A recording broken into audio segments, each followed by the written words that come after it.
नमस्कार।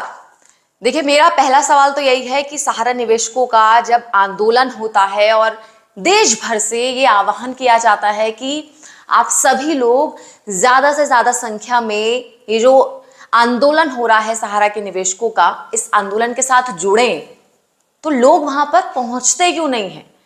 देखिए, ऐसा पहली बार नहीं है। पिछले साल भी मैंने देखा था, जब सर्दियों के दिनों में सहारा निवेशक जंतर मंतर पर गए थे, वहां पर जुटे थे, तो मुश्किल से 200 या फिर 300 की संख्या वहां पर रही होगी।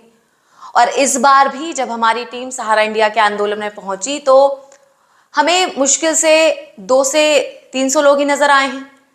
जबकि सहारा इंडिया के जो निवेशक हैं वो ये दावा करते हैं, और दावा क्या, ये सच्चाई भी है। देखिए, देश भर में कोई 50, 100 या फिर 10 या फिर 20,000 निवेशक नहीं है सहारा के, बल्कि जो सहारा के निवेशक हैं उनकी संख्या करोड़ों में है।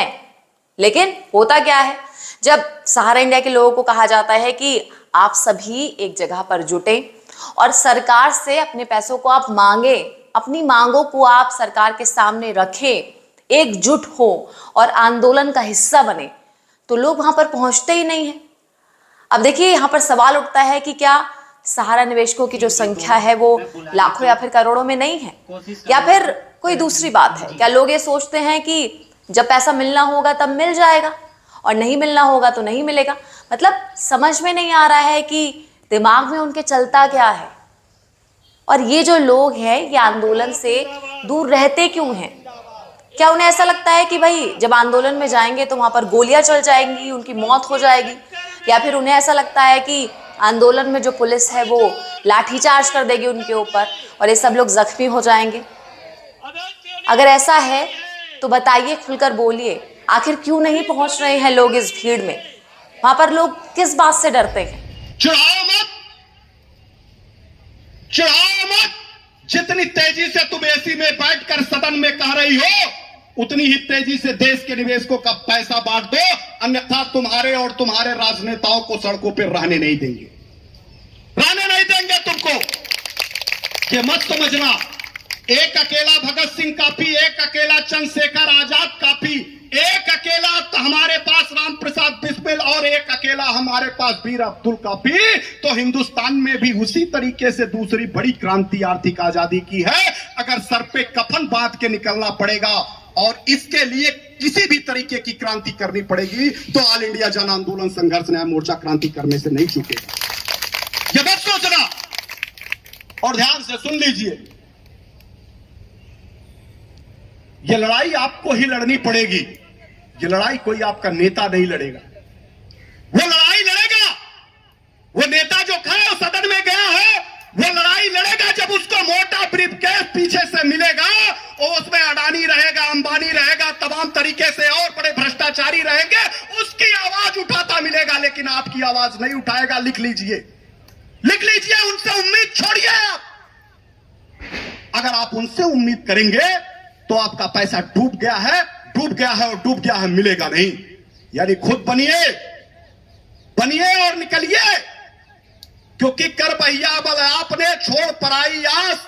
और जब भी आप किसी दूसरे पे आश्रित होंगे, आपके घरों में डाके पड़ जाएंगे। आप लिख लीजिए, लिख लीजिए। इस नाते मैं आपसे कह रहा हूं, मैं विनती कर रहा हूं, मैं आग्रह कर रहा हूं, यहां से निकलो तो ये संख्या ना गिनो। ये संख्या गिनोगे तो मायूस हो जाओगे। ये संख्या मत गिनना।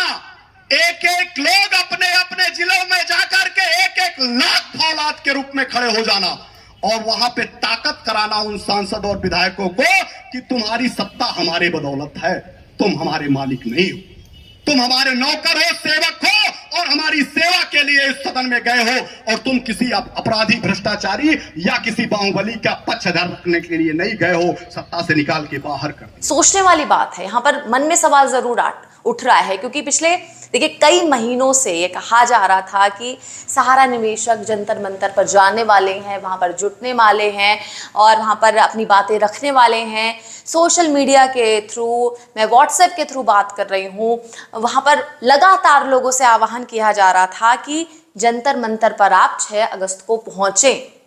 लेकिन देखिए, जिनका पैसा सहारा में फंसा हुआ है वो लोग पहुंचे ही नहीं वहां पर। और सबसे बड़ी हैरानी वाली बात तो यह है कि दिल्ली में जहां पर लोग जुटे थे, जहां पर ये प्रदर्शन हो रहा है, वहां पर जो सहारा के निवेशक हैं, कम से कम अगर मैं दिल्ली एनसीआर की बात करूं तो 25 से 50,000 लोग तो वहां पर होंगे ही जिनका पैसा सहारा में फंसा हुआ है।